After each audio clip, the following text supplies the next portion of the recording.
Now, if you own property around the Pasadena, California, Los Angeles area, it's no surprise that property values have pretty much always been on the upswing around here if you hold for the long run.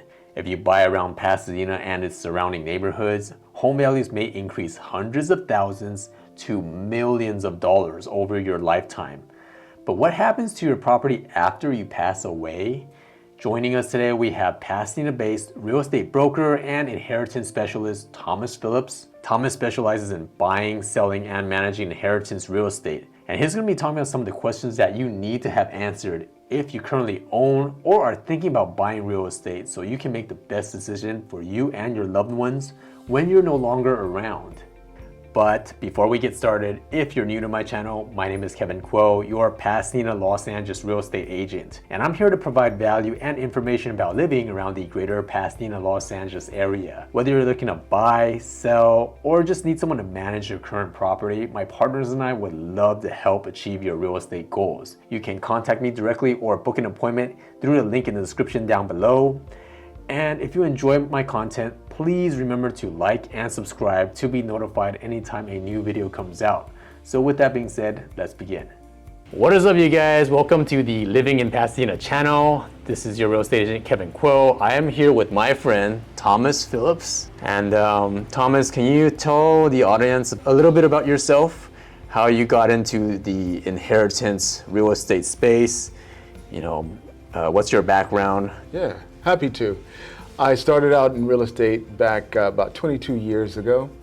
And at that time I was buying and selling foreclosures, helping families through the foreclosure process.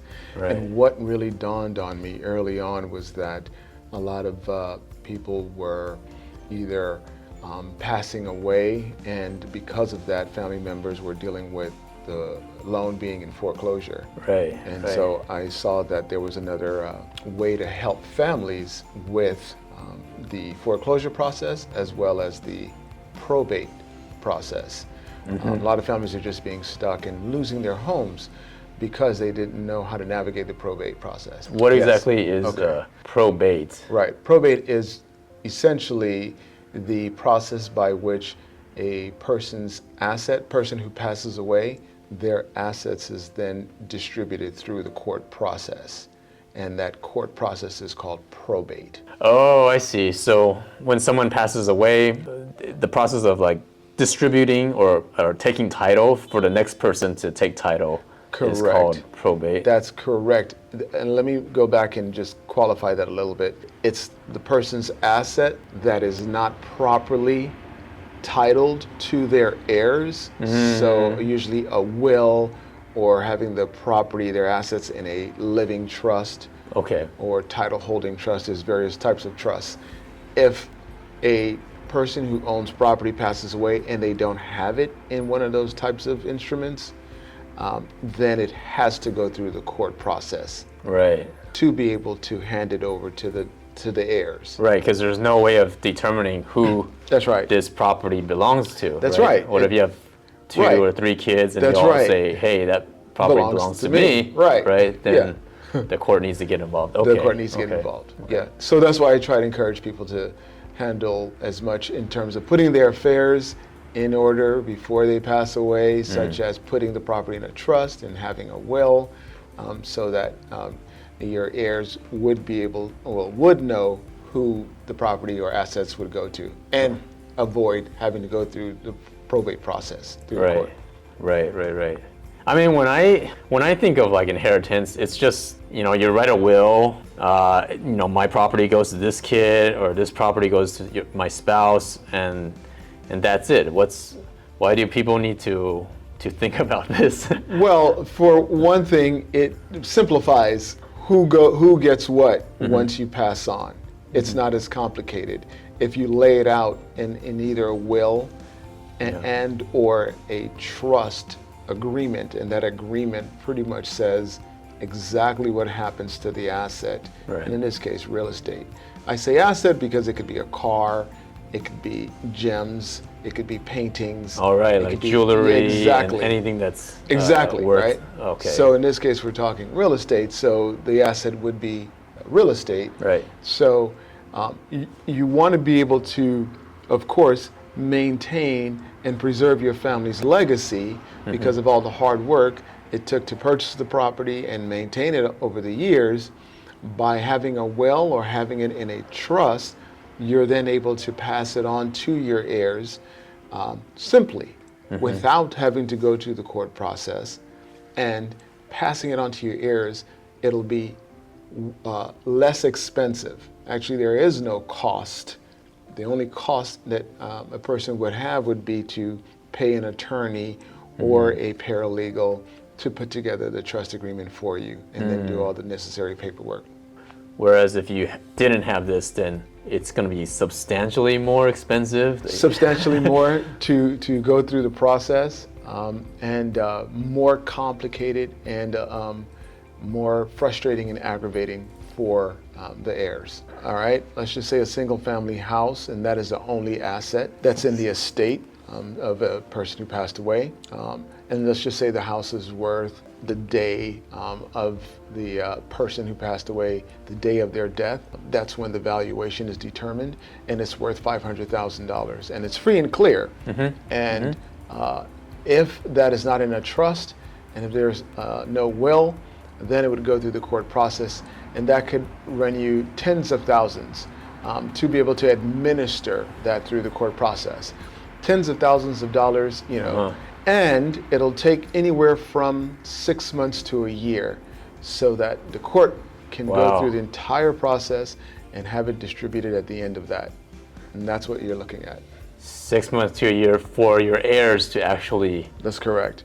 To receive the money. To receive the money or the actual property, the ownership of the property. I see. Right? Because once the property is in the owner's name, it cannot be transferred legally to the heirs, right, to the kids, until it goes through the court process. Got it. Right? So your heirs would not be able to get a loan against the property or even sell it if they so choose. It will be in that limbo period where they can't do anything other than just maybe rent it out, right? But of course that takes money. Sometimes most properties, they require some updating and maintenance are involved, so that's a cost. So of course a lot of family members would want to borrow against the house so that they can be able to do those types of things, and they wouldn't be able to do so because it's in their parents' name. That is a right? a long time, yeah. It is a long 6 time, and a lot months of to a year. Well, so one of the things that I like to encourage family members to do is to seek out legal advice, right? And that could be talking with an attorney to find out what the cost would be to actually transfer their property that they own in their name into a trust, into a living trust. Now that process typically runs anywhere from $1,500 all the way up to $5,000. Right? Okay. And I give that range just based on you can have multiple properties, you can have other assets you want to include in the trust, not just the real estate, and attorneys charge various fees based on the complexity, right, of the transaction. But if you compare that cost of doing it beforehand to the cost that your heirs would have, tens of thousands of dollars of going through the probate process, and then the aggravation of having it done, which it'll be, 6 months to a year, a typical probate process takes. Whereas if you were to do it beforehand, it'll a couple of $1,000s, let's just say, on average, and about a week or two to get the paperwork all done. Wow, that's insane. So I know that a lot of folks that I talk with, they don't either have the time or they don't know who to go to talk to about putting their property into a trust. But with a lot of the different types of legal aid help that's out there now, there are various forms. So you have paralegals who do this. They have their independent practice that a lot of paralegals operate now. Okay, so you don't have to get an attorney. You don't necessarily have to have an attorney, no. And then you have what's called legal document assistants, and they're referred to as LDAs. Okay. They are certified and bonded by the state of California, they are also competent and qualified to be able to put the documents together for you as well. And that's at a lower cost because I know a lot of times people have an issue with either the time or money or both. And they're very flexible in their schedules to be able to help. It sounds really easy, you know. Yeah. Get the family members together, and then Right. go get legal consultation for this kind of stuff. But then, like, why do you suppose people don't do it? Like, Yeah, it's a good question. You know why? It's a good question. I think for the most part, I did mention earlier that it's either time or money, and those are the main issues. But I have come to see that and learn through my experience. There are a lot of issues or a lot of decision making that sometimes create, stress. It's overwhelming for the property owners to decide, which of the heirs receive the property Right. or how to divide the ownership of the property once you passed on. Like, what percentage goes to this child? That's what correct. percentage goes to this child? That's right. That's one way of doing it. And you can certainly, if you have 4 kids, let's just say, you can give 25% to each child, Right. and that pretty much covers it.